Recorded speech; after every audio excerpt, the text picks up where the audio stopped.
Voltamos. Aê, agora sim. Agora somos nós que estamos sem o É, fone.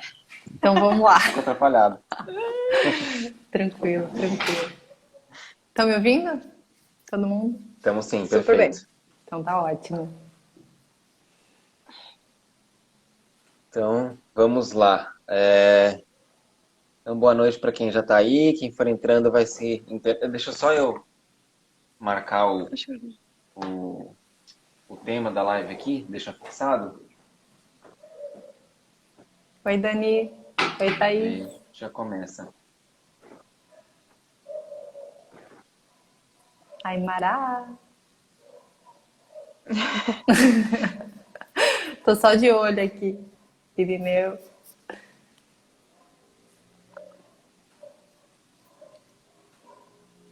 Show.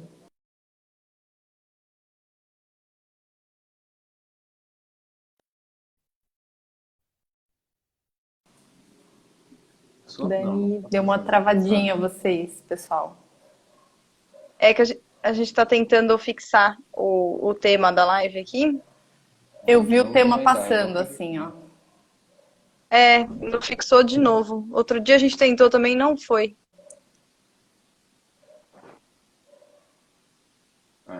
Bom, deixa assim. É,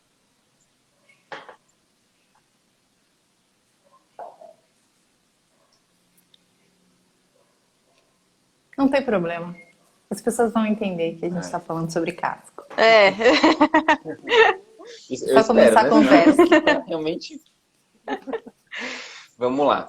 Então, a live de hoje tem como tema a importância dos cascos no bem-estar e desempenho dos equinos. A nossa convidada é a Andressa Maranhão Palmeira. Ela é formada em Medicina Veterinária pela Universidade Federal do Paraná, em 2001. Trabalha e se dedica na área da ortopedia, mais especificamente ao estudo dos cascos, né? Desde 2006, que se dedica mais a essa área específica, e integrante da Equix, Centro de Ortopedia Equina. Então, eu queria, primeiramente, te agradecer por aceitar o nosso convite, disponibilizar esse tempo aqui para estar conversando com a gente sobre um tema que a gente sabe que é de extrema relevância, tanto pensando realmente em bem-estar animal, como também nos nossos cavalos atletas, né? Eu que agradeço a oportunidade. Eu adoro conversar sobre isso. E para mim é um prazer estar aqui dividindo um pouquinho da minha experiência, das coisas que eu sei, do que eu acredito, que eu acho que essa troca de informação, isso conecta as pessoas, conecta as ideias e a gente vai ajudar todo mundo a resolver seus problemas. Perfeito. Essa é a ideia mesmo, né? Promover conteúdo de qualidade para todo mundo. Show. Então, a gente tem algumas perguntas já pré-selecionadas, né? Que as pessoas mandaram antes, ou que a gente mesmo elaborou aqui como roteiro, tá? Mas o Uhum. pessoal que está assistindo fica à vontade. À medida que as coisas forem aparecendo, a gente vai tentar organizar a melhor sequência possível para tudo ter uma sequência lógica, tá? Então, às vezes pode demorar um pouquinho para a gente fazer a pergunta, mas a gente vai fazer todas as perguntas que aparecerem, tá? Então, vamos iniciar aqui, tá?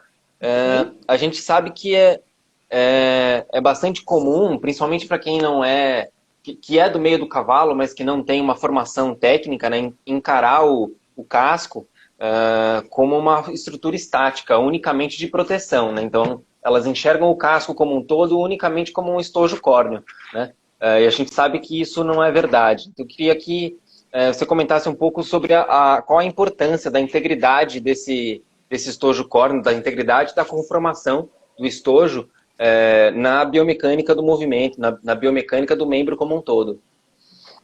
Tá, vamos lá. O casco, ele, claro que ele é um estojo córneo, né? Ele protege fisicamente as estruturas que estão ali, a interfalangiana distal, né? Tem o navicular, tem muitos tecidos moles envolvidos. E ele também está envolvido com a absorção do impacto e a distribuição do impacto para que esse impacto seja bem recebido pelos tecidos moles e pelos tecidos ósseos para o corpo do cavalo, né? Então, é uma estrutura viva, é a derme, né? A gente fala que é a epiderme, é como se fosse a pele, é o casco, só que queratinizado.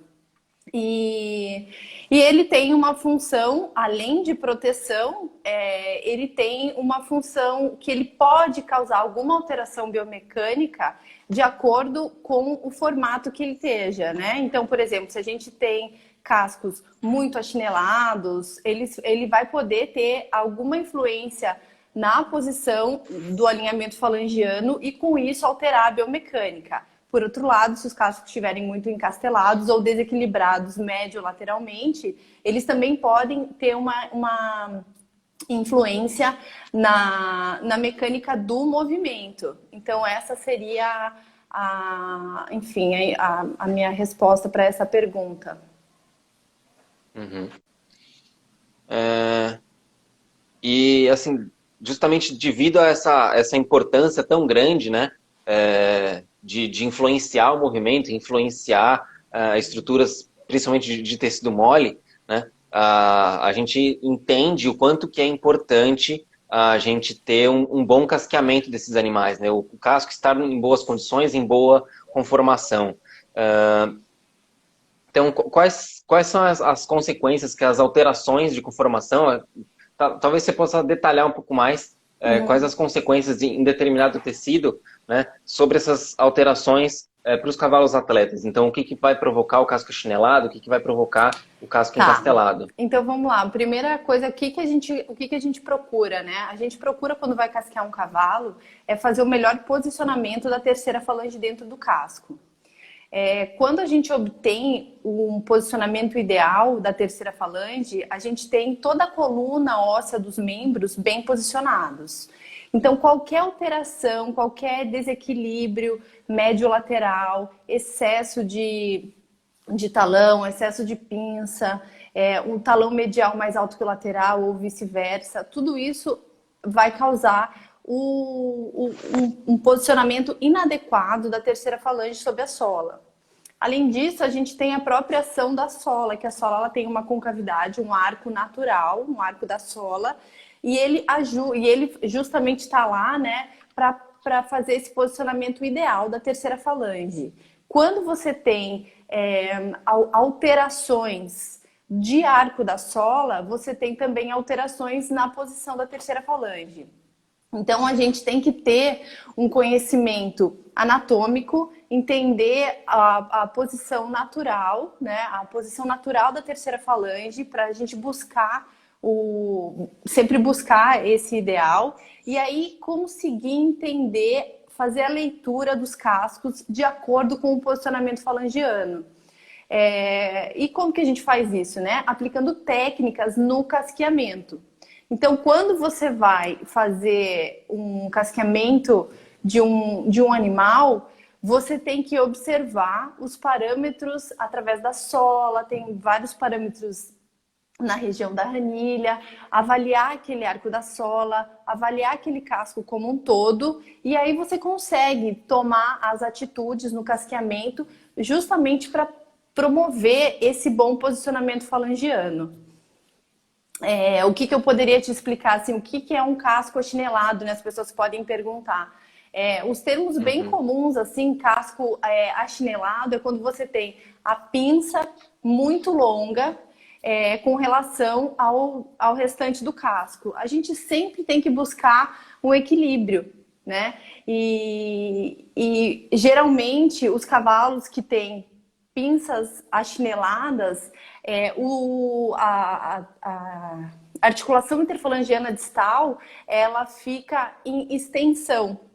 Quando a articulação interfalangiana distal naturalmente está em extensão, ela sobrecarrega o tendão flexor digital profundo. Então você vê que assim, o posicionamento falangiano, ele tem influência sobre tecidos moles. E isso, com o tempo, né? O cavalo tá lá 24 horas, praticamente, sei lá, 20 horas em pé, digamos que ele deite umas 4 horas para dormir. Fora o tempo que ele tá em estação na baia ou que ele tá na pista trabalhando, ele vai estar sob os cascos da maneira que a gente deixar, né? Que a gente casquear, que a gente ferrar, enfim. Então, se você tem uma sobrecarga, quando você está em estação, quando o cavalo está descansando, ele já está sendo sobrecarregado pela própria posição e forma do casco. Você imagina a influência que isso tem quando ele vai desempenhar um papel esportivo, quando ele vai encarar um obstáculo de 1,30 m, quando ele vai ter que girar o tambor. Então, essas sobrecargas a longo prazo costumam predispor a lesões, trazer problemas, né? E isso é uma coisa muito comum. Então, nos nossos pacientes, a gente procura sempre manter o mais equilibrados que eles possam estar. E não só em pacientes doentes, né? Também em pacientes saudáveis. Então, todos os cavalos que vêm para nós, a gente tem um olho muito clínico e uma atenção especial com os cascos, porque a partir do momento que você consegue um bom casqueamento, um bom ferrageamento e manter os cavalos bem equilibrados quando eles estão em estação, numa posição neutra, né?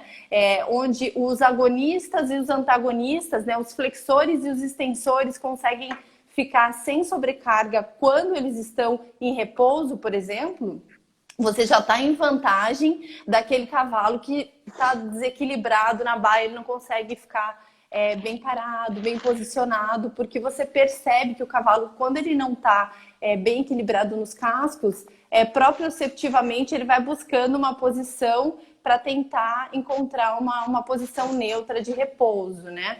Então, é super importante a gente ter isso em mente, que a postura dos cavalos ela está relacionada com o posicionamento falangiano, com a coluna óssea dos membros, e é que nem um carro, né? Tem que estar bem alinhado, bem balanceado, e principalmente se você quer alta performance, se você quer que esse animal desenvolva bem no esporte, você tem que fazer ali item por item para estar tudo redondo, para ele ter chance de performar o máximo que ele puder. Perfeito. A gente recebeu 2 perguntas que, na verdade, acho que dá para... Eu vou fazer uma e complementar com a outra e você discorre sobre elas. Tá. Com relação aos cuidados com o casco, existe algum cuidado preventivo que deve ser empregado nos cavalos? E aí a outra, quais são os principais cuidados dos cascos em animais encocheirados? Tá. Eu acho que elas se complementam, né? Certo. Tem dois pontos aí que são bacanas, que são os cuidados de manejo e os cuidados de casqueamento, né? Então, vamos tentar começar pelos cuidados de manejo. A limpeza da baia é fundamental, né? Então, cascos que ficam na umidade, em baias muito úmidas, com aquela serragem muito suja, que não troca, enfim, aquilo predispõe a má qualidade dos cascos, assim, a deterioração, né, doença da linha branca, podridão de ranilha, enfim, alguns problemas. Então, o ambiente é um ponto fundamental que eu sempre gosto de comentar a respeito. A limpeza dos cascos, assim, limpar a sola dos cascos antes de tirar o cavalo da baia. O cavalo trabalhou, tomou uma ducha, lava os cascos também, né? Porque às vezes a gente vai atender um animal, aí quando você levanta o casco, tá aquela papa de serragem de uma semana crosta misturada com... Aí até você fica 2 horas ali para conseguir identificar onde é que tá a ranilha, né? Entender o que tá acontecendo. Exatamente. Então, assim, é muito importante essa limpeza, esse manejo diário, com relação aos cascos, né? Aí todo mundo sempre me pergunta, e com relação à graxa, tem que engraxar os cascos, tem que passar com qual frequência, como é que faz?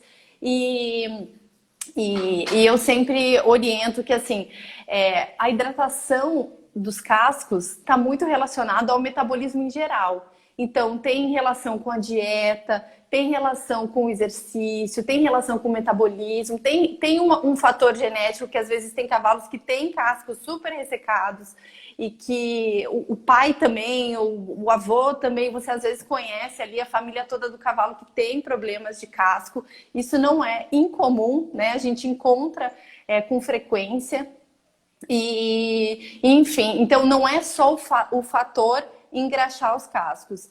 Tem o fator assim externo, né? O clima muito seco, solos muito arenosos, muito áridos e tal, que pode fazer com que o casco fique um pouco mais ressecado.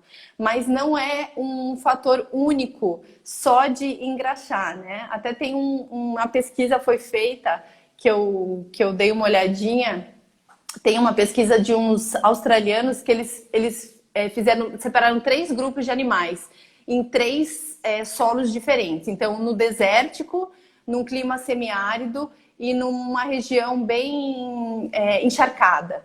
E depois de, sei lá, 15 dias, eu não lembro exatamente o tempo que eles deixaram, eles fizeram análise desses solos e dos cascos, desculpa, das paredes dos cascos, e eles constataram que a umidade, a hidratação era a mesma. Então, não é só o ambiente, não é só o que você passa ali, né? E cascos sadios, cascos saudáveis, eles absorvem pouco, eles absorvem no máximo 1 milímetro. Também tem alguns estudos que fizeram esses testes, 1 milímetro de profundidade do que você passa, né? Externamente nos cascos. E já os cascos que estão frágeis, quebradiços e tudo, eles conseguem absorver um pouco mais. E aí também mora um perigo, porque às vezes as pessoas passam substâncias cáusticas, né? Iodo, substâncias muito fortes e tudo, e aí você pode inclusive causar um dano, um prejuízo para o extrato córneo ali, para a parede do casco. E só continuando a resposta aqui, que eu falei do manejo de limpeza e tal, né? E Sim. Tem o manejo de casqueamento, de ferrageamento, que é muito importante. É interessante que as pessoas entendam que o manejo de casquear, ferrar seu cavalo num ciclo de 4 semanas, talvez 5 semanas ali no máximo, é muito importante, porque esse é o tempo que o casco costuma crescer ali de 8 milímetros a 1,2 milímetros, né? 1,2 centímetros, em média.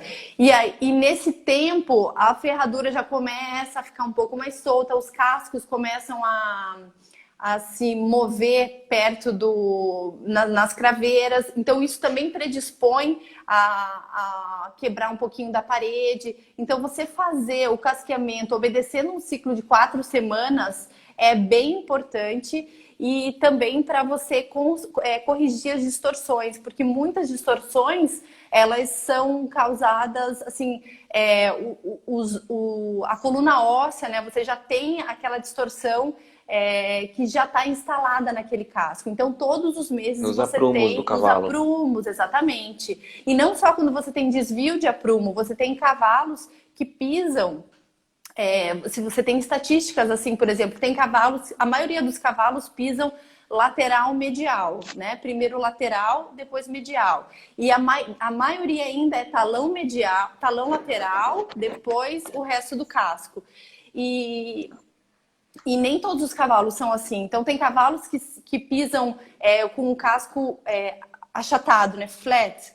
Tem cavalos que pisam com a parte da pinça lateral antes que a medial. Então, toda essa mecânica vai fazer que num período de 30 dias, num período de 4 semanas, o casco tenha sobrecargas, né?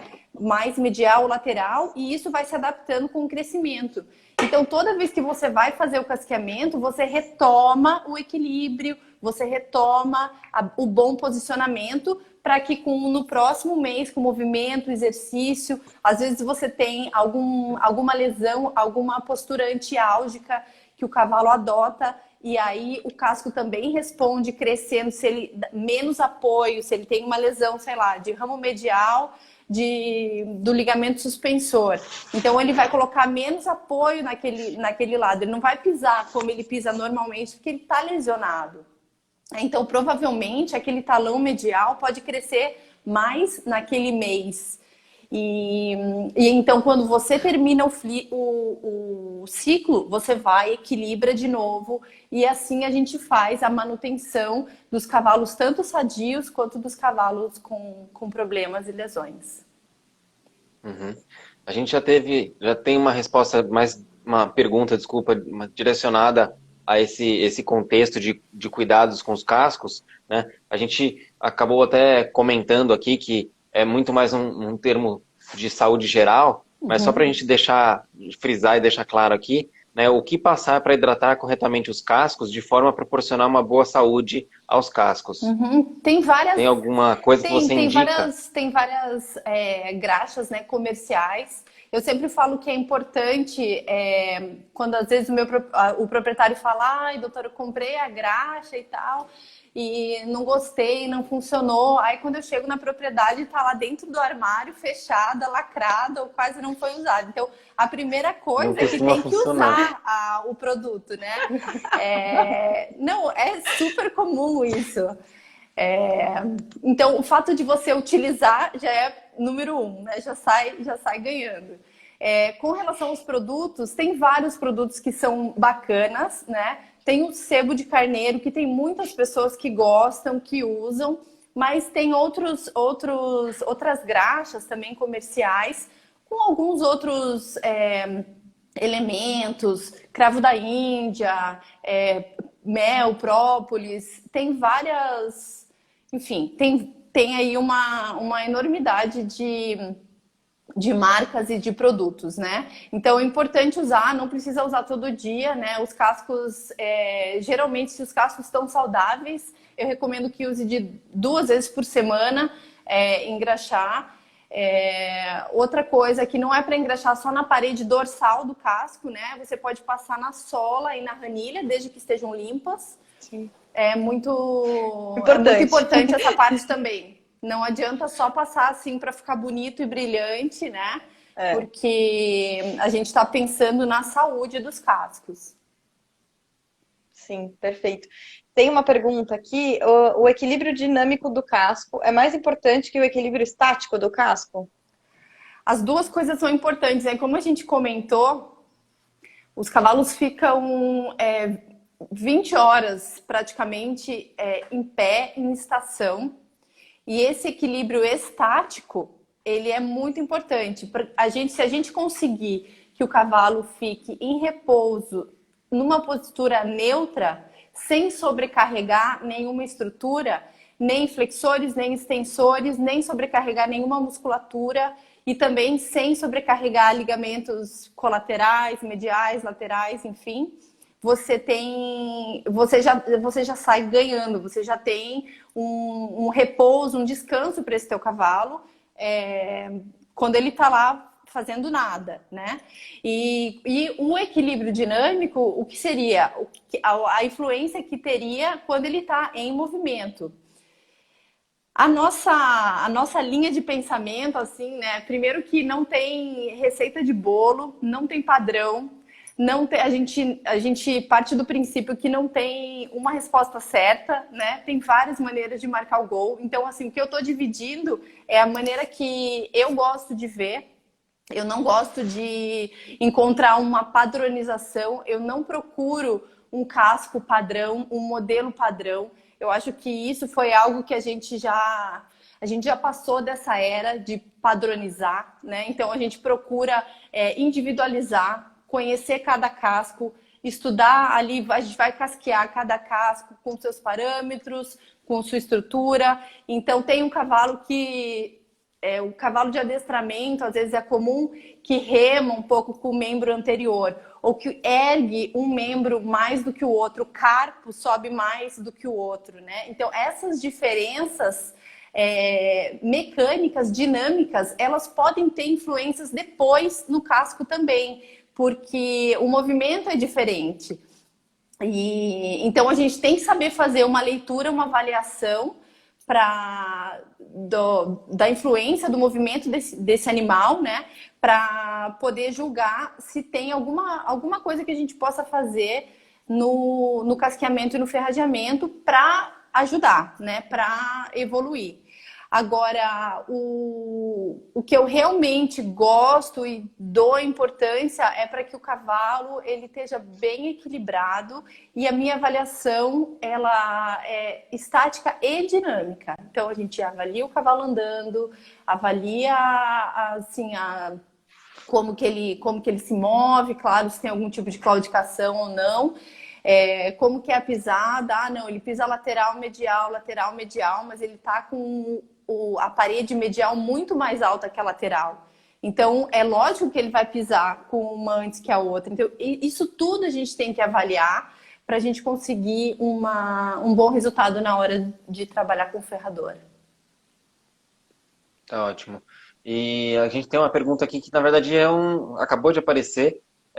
Eu vou nela antes, para depois a gente falar um pouco mais sobre ferrajamento. Tá. Isso é um grande tabu, é uma lenda. O que você tem para contar sobre isso? Se os cascos brancos são mais sensíveis do que o casco pigmentado? Teoricamente, não, né? Teoricamente, é só uma questão de pigmentação, mas na prática, às vezes, eu fiz uma outra live esses dias e eu falei, não, teoricamente não, os cascos brancos e os cascos pretos, eles são a mesma coisa. E aí o Irineu falou para mim, Andressa, mas o casco branco tem algumas diferenças, né? Por exemplo, ele até me deu esse exemplo, ele falou assim, cavalo que corre desferrado, dificilmente é cavalo de casco branco, porque é um cavalo que tem uma sensibilidade um pouco maior, talvez, pela pigmentação, enfim.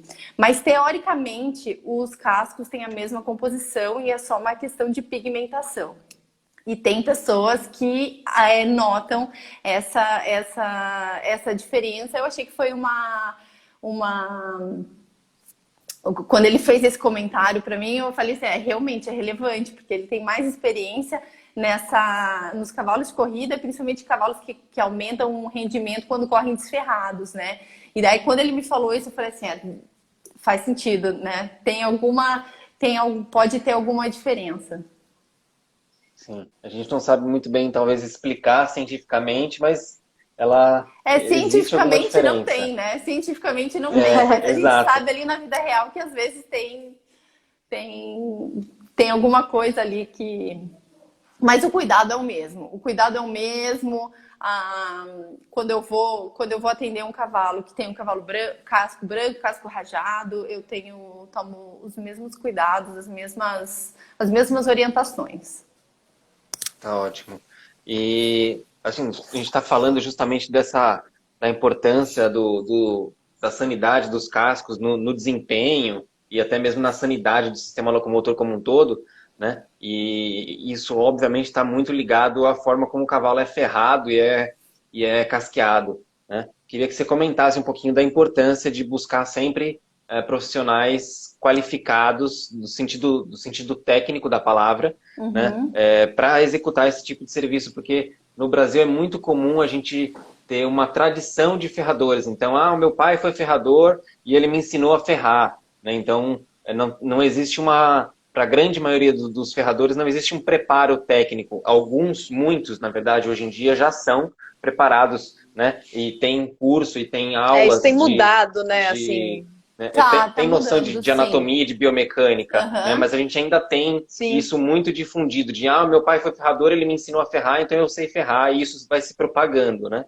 Queria que você comentasse a importância realmente. É super importante, claro, né? A gente trabalha... Ninguém vai em lugar nenhum sozinho, né? Então a gente sempre tem que buscar essa conexão, sempre tem que trabalhar com bons profissionais, fazer boas equipes, porque nosso resultado sempre vai ser melhor.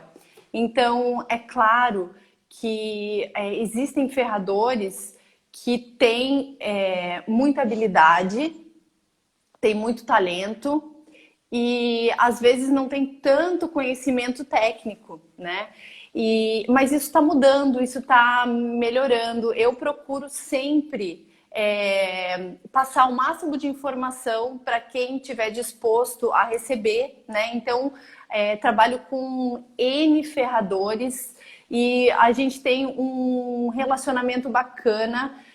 Eu vou explicando o que a gente está buscando. Eu acho que em primeiro lugar, a gente tem que ter um bom diagnóstico, né? Quando você fala assim de ferrajamentos ortopédicos, de problemas, cavalos problemas, se a gente tem um bom diagnóstico, a gente entende o que a gente precisa melhorar naquele casco, Porque eu não sei com vocês, né? Mas eu tinha uma questão comigo que era assim, que foi o que me levou a querer saber sobre casco e tudo. Eu olhava para os cascos de alguns cavalos, eu já era formada, já trabalhava e tudo.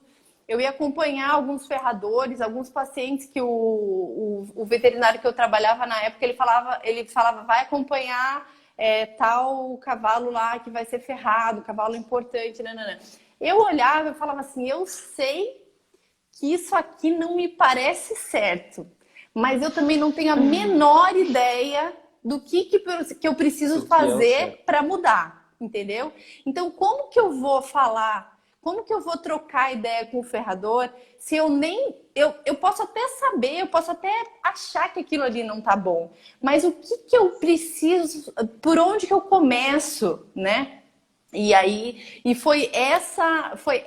esse questionamento que me levou, não, eu preciso saber como é que é, onde que tira, por que que eu casqueio assim, por onde que eu começo, e porque eu tinha muitos questionamentos. E aí depois que você entende, né, que você compreende anatomia, compreende como que é uma técnica eficiente de casqueamento e você consegue trabalhar com diversos ferradores tecnicamente diferentes, né?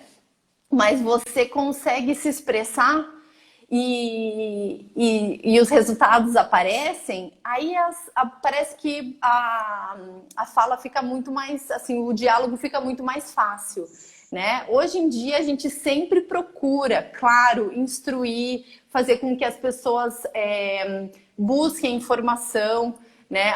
Nós da Equix, a gente promoveu um curso no ano passado para veterinários e ferradores, porque esse trabalho ele é um trabalho em equipe. O veterinário precisa do ferrador tanto quanto o ferrador precisa do veterinário para conseguir atingir seus resultados. Sim. E a comunicação, né, é fundamental.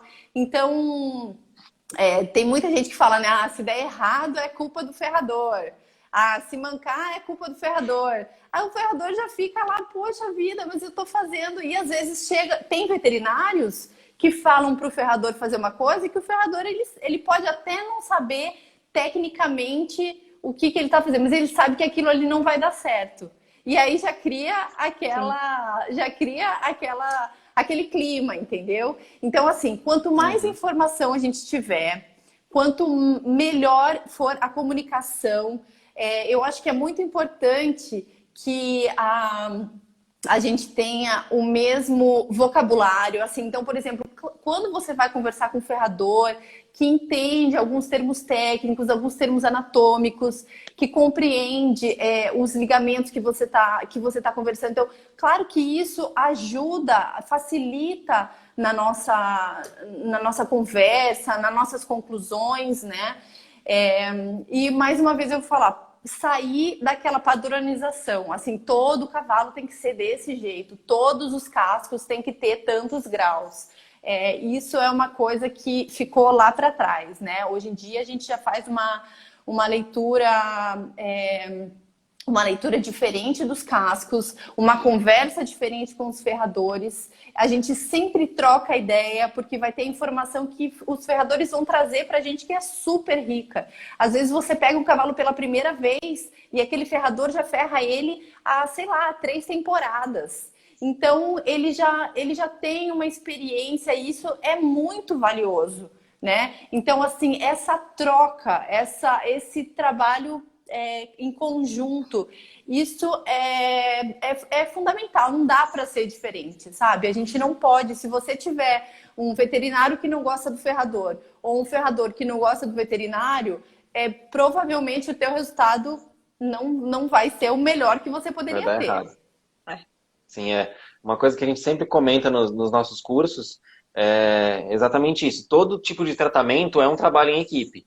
Então, a gente depende do veterinário que vai prescrever. Nesse caso específico que a gente está falando de casco, de ferradura, né, o tratamento depende do veterinário que vai prescrever aquela ferradura ortopédica, por exemplo, do ferrador fazer aquilo com uma qualidade boa, né, do tratador, né, ou do treinador que vai fazer o trabalho de chão com o cavalo, né, ou até mesmo um trabalho montado. O proprietário né, também. do proprietário que tem que, né, tá ali autorizando e tem que estar atuante na coisa, até mesmo às vezes o nosso colega veterinário que faz a parte de reabilitação, acupuntura, enfim, tudo isso é uma equipe, né? É tudo isso aí. multidisciplinar. Se não tiver tudo junto, a nutrição do cavalo, né? Tudo. Tem que estar alinhada com tudo. Não adianta a gente estar tratando uma tendinite e o cavalo está com sobrepeso, né? Então, é tudo um trabalho multidisciplinar, né? A gente tem que trabalhar sempre em equipe para todas as coisas que a gente for tratar. E se não conversar a mesma língua, não funciona. Exatamente. Não adianta. É todo mundo num objetivo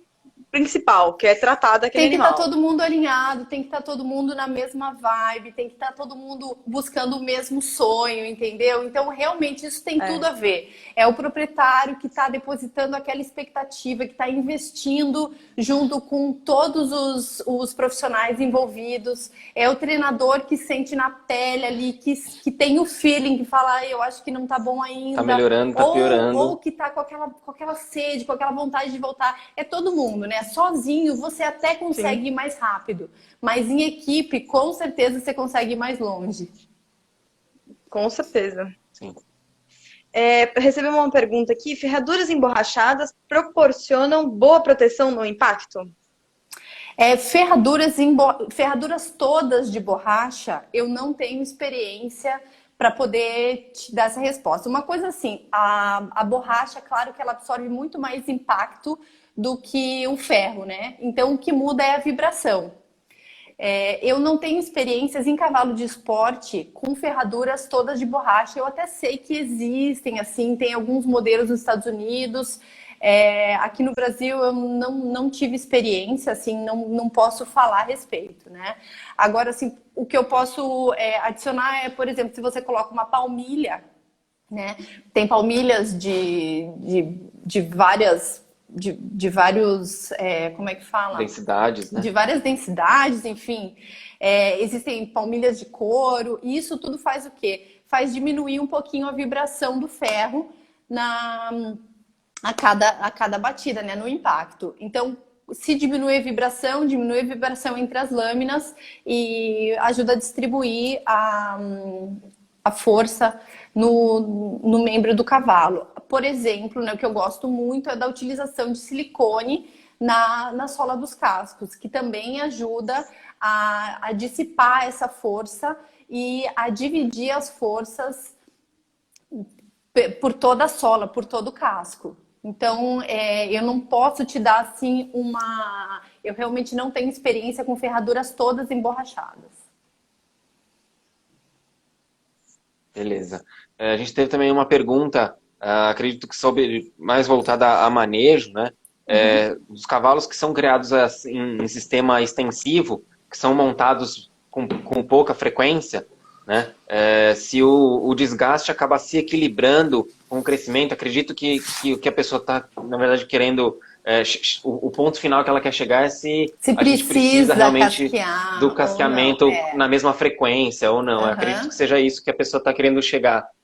Depende um pouco, tem duas respostas para essa pergunta. Por exemplo, quando a gente tem um objetivo de performance, um objetivo esportivo, a gente tem que ajustar todos os parafusos possíveis para você conseguir chegar lá. Porque assim como você, tem um monte de concorrente que está tentando fazer várias coisas para também ter o resultado.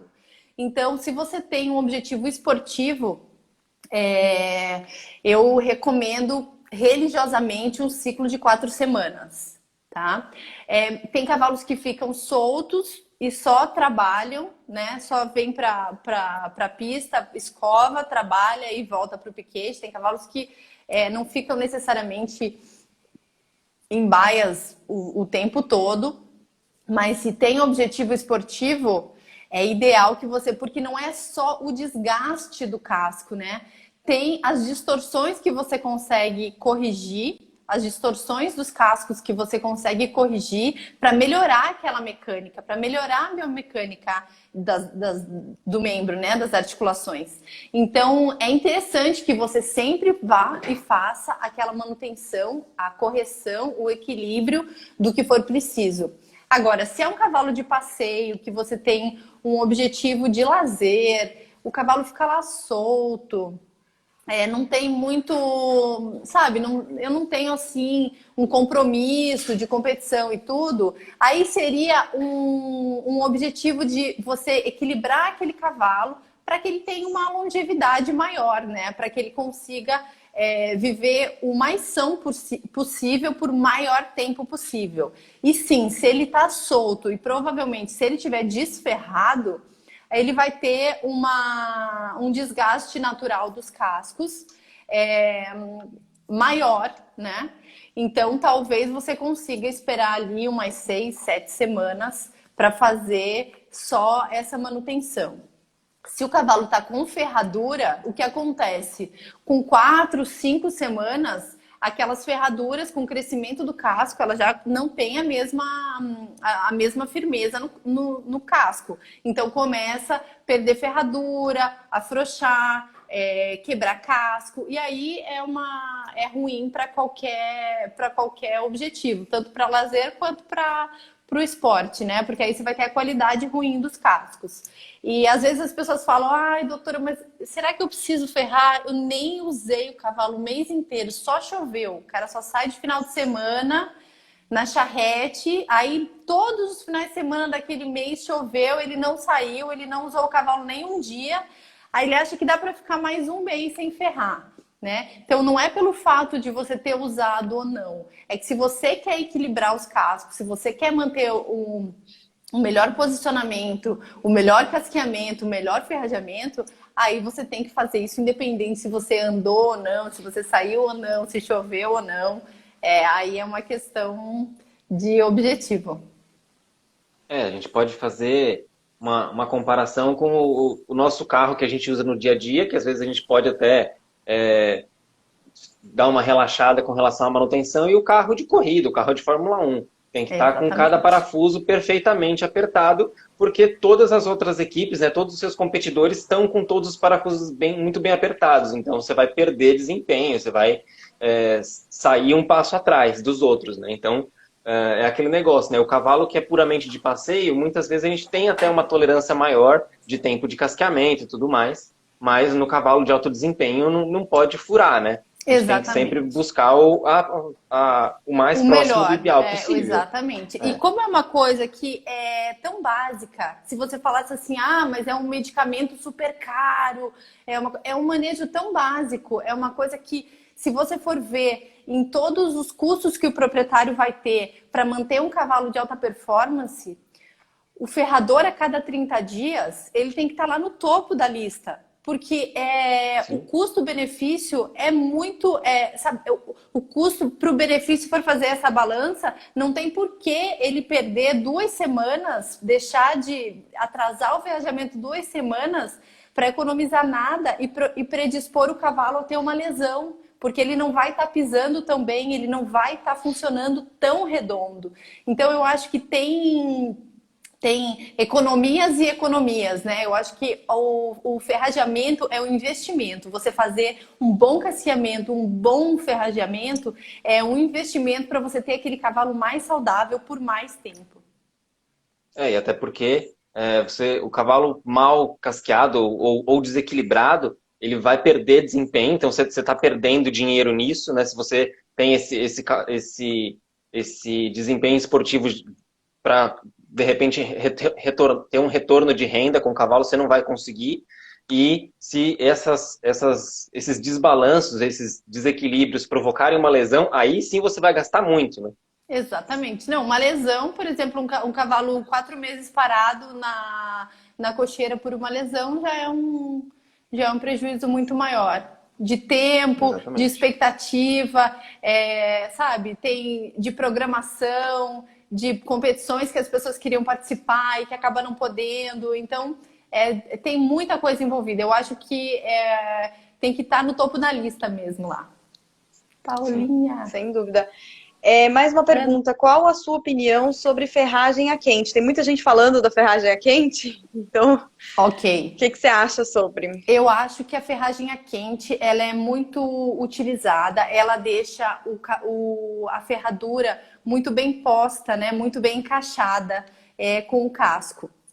Eu não tenho nada contra a ferragem a quente. A única ressalva que eu faço é a seguinte: quando nós fazemos correções de distorções nos cascos, às vezes a gente faz um casqueamento bastante profundo, né, para corrigir realmente distorções.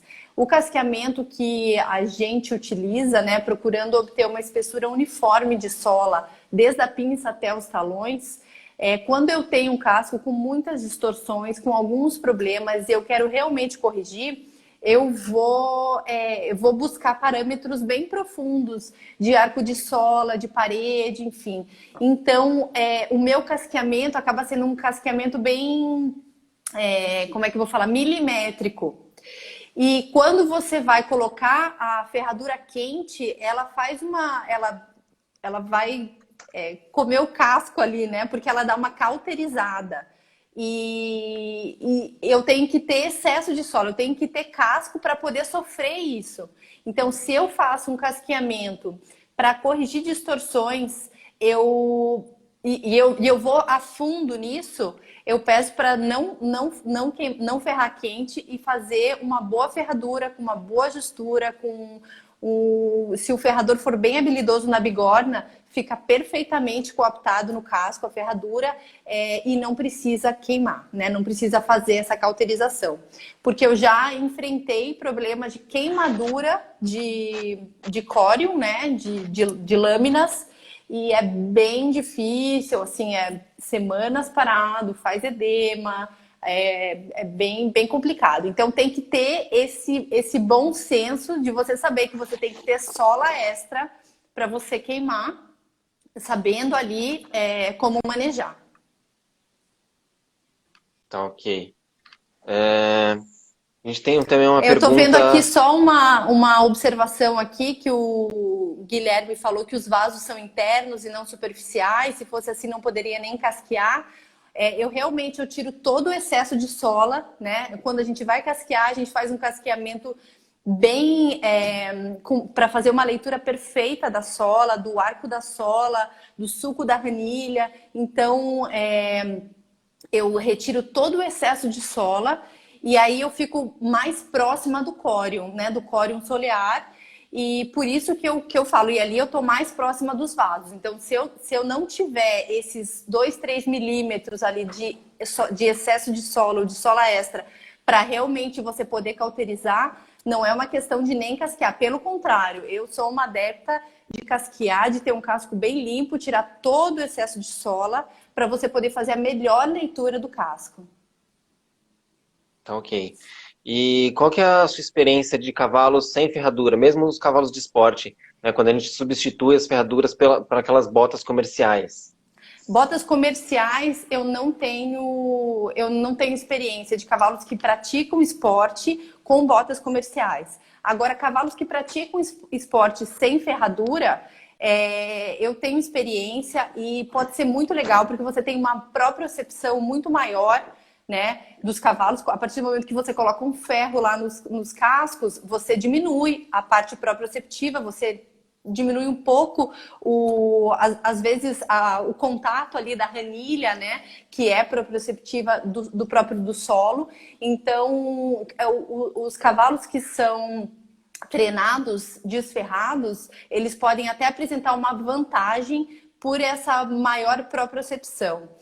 Porém, o piso não pode ser mais abrasivo a ponto do casco não aguentar. Então depende muito da situação do piso, da pista, do piso da região onde o cavalo está. Se para ir da baia até a pista, por exemplo, ou até os piquetes, tem muita pedra, um solo muito abrasivo, aí você não consegue fazer uma manutenção, né? Mas eu acredito que a gente consegue ter um bom resultado consegue ter bom desempenho.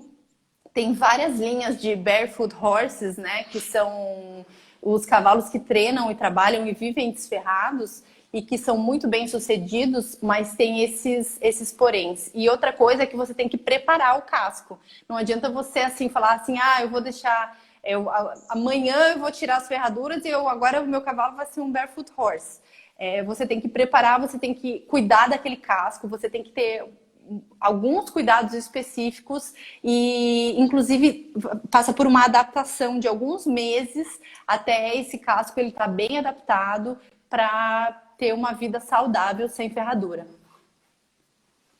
Perfeito. A gente tem uma pergunta aqui. Qual a sua experiência com cavalos sem ferradura, mesmo de esporte? Desculpa. Qual a sua experiência com o sal amargo, sulfato de magnésio, no intuito de trazer a broca para a superfície? No caso, até drenar.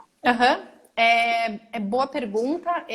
Já utilizei sal amargo, já utilizei sulfato de magnésio, mas o que eu mais gosto, o que nós mais utilizamos é a linhaça, né, o cataplasma com a linhaça, que na nossa opinião tem um melhor resultado. Mas isso é uma questão de opção, né? Quando você usa uma coisa e isso dá certo, a gente fica assim já meio sugestionada a usar novamente. Então a gente pega a semente de linhaça, bota um pouquinho de água e ferve aquilo e vai produzir vai soltar assim como se fosse a semente da linhaça, né? Um gel, exatamente. E aí a gente aplica aquilo morno na sola do casco e faz uma bandagem e deixa ali 6, 8, 12 horas e aí troca e tem bom resultado. Já fiz com sal amargo, já utilizei também ultrassom terapêutico na água, assim, você bota o casco, que também ajuda para drenar, mas o que a gente mais gosta e tem mais resultado é com cataplasma de linhaça. Ótimo. Perfeito. Estão perguntando muito sobre casqueamento em potros. Com que idade você recomenda o primeiro casqueamento?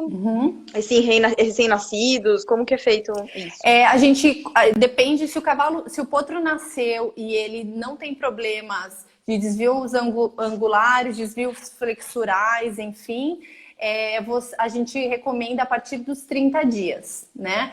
Se você tem um potro que nasceu, por exemplo, com um desvio flexural, aqueles potrinhos que nascem já com lacidão de tendões e tudo, logo nos primeiros dias a gente já pode agir nos cascos, né? Então, às vezes, você casqueia ali com 3, 4 dias, você já tira a pincinha, já ajuda um pouquinho no casqueamento, esse potrinho fica na baia junto com a mãe, até ele conseguir ficar corretinho. Outra coisa é que quando os cavalos têm desvio de aprumo, que você vai fazer um casqueamento nos potros corretivo, como eles são muito ágeis, eles estão soltos, brincando o dia inteiro, a pequena correção que você consegue fazer ali, dali 15 dias já não tem mais nada. Então, se você quer realmente uma correção eficiente de aprumos através do casqueamento, você pode fazer a cada 2 semanas, dependendo do caso, se tiver disponibilidade, você pode até fazer uma pequena correção a cada semana e aí você vai ter uma resposta melhor dos potros. Perfeito. A gente tem também uma pergunta sobre casqueamento ortopédico. Quando retirar a ferradura ortopédica, por exemplo, uma ferradura que está assimétrica nos casos de desmites, isso se baseia no controle ultrassonográfico ou na flexão negativa? Ou o que você utiliza como parâmetro para dar alta, vamos dizer assim, para esse cavalo? Para o casqueamento? Não, repete a pergunta. Por exemplo, você está tratando, por exemplo, uma desmite há 5 meses, como exemplo. Quando você decide que você vai parar de usar a ferradura ortopédica? Tá, a gente vai voltar ao ferramentamento normal. Isso também tem várias linhas aí de pensamento. O protocolo que a gente utiliza é o seguinte: diagnosticou o problema, desde que tem o diagnóstico fechado, o casqueamento bem feito, a indicação correta da ferradura terapêutica, Mesmo naquela primeira fase, onde o cavalo talvez só caminhe puxado, a gente já indica iniciar com a ferradura terapêutica, né? Com a ferradura ortopédica. Ele vai retornar às atividades junto com o controle ultrassonográfico, né? Entre 45 e 60 dias, geralmente a gente faz, dependendo da lesão, é claro. Faz o controle ultrassonográfico e aí vai liberando o cavalo para, de repente, caminhar montado, começar a fazer algum tipo de exercício. E toda a reabilitação dele vai ser com a ferradura terapêutica. Quando ele vai ter alta, vai voltar para performance, aí a gente pensa, já está zerado no ultrassom, porque para ele voltar na performance, para ele estar liberado para trabalhar normal, ele já tem que estar com uma imagem muito satisfatória de ultrassom. Aí a gente pensa em retornar a uma ferradura normal ou uma ferradura de performance. Tá ótimo. E tem cavalos que têm problemas... Tá com... pode falar. Não, pode falar, pode falar. Tem cavalos que têm problemas de tecidos ósseos, assim, de artropatias, que eles ficam, assim, eternamente usando ferraduras terapêuticas. Que daí não é questão de uma desmite que vai cicatrizar ou não, né? São artropatias que a gente vai tentar conter a degeneração. Tá ótimo. A gente está com um pouquinho mais de 3 minutos. A gente ainda tem várias perguntas. Não sei se a gente seria interessante a gente estender ou de repente marcar para outro dia. Vou fazer uma segunda live hoje mesmo. O que vocês preferem? Que mandam, se vocês quiserem, o pessoal aí que vai falar. Se quiser, a gente emenda e fala mais um pouquinho também para responder algumas perguntas. Eu tô dentro. Então vamos esticar mais um pouquinho. A gente acho que é melhor então a gente suspender. Só para a gente não cortar nenhuma resposta no meio, para não cortar nenhum raciocínio. Então a gente suspende agora e já inicia outra na sequência. Vamos lá então, tá joia. Perfeito, então gente, voltem, a gente está encerrando, mas a gente vai voltar. Vamos lá, até já.